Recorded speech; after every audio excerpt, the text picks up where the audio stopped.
مع ان الايفون مش التليفون الافضل حاليا لا في اداء ولا في تصوير ولا في سرعه شحن ولا حتى قيمه مقابل سعر، بس الناس بتستناه وبتقف قدامه طوابير عشان تجيبه.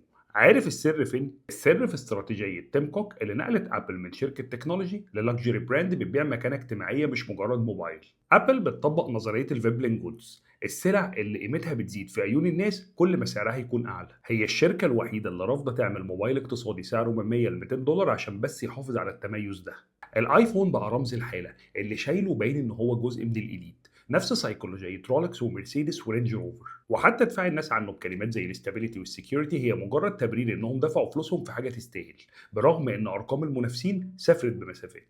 المنافسين زي سامسونج وفيفو بيشتغلوا باستراتيجيه انتشار، بيخلوا نفس اللوجو اللي موجود على الالترا هو نفس اللوجو اللي موجود على اي تليفون اقتصادي، وده اللي بيخدم ابل. لكن لو في شركه منهم قررت تقضي على ابل بكره هتعمل حاجه واحده، هتطبق نفس استراتيجيه تويوتا ولكزس، هتفصل الفئه الغاليه في براند لاكجري منفصل ملوش علاقه بالموبايلات الرخيصه، وهيتم استخدامه كايكون للمشاهير وصفوه المجتمع. الايفون هيموت لما تظهر شركه تانية بتبيع الواجهه الاجتماعيه. بس تفتكر ليه مفيش شركه عايزه تاخد الخطوه دي؟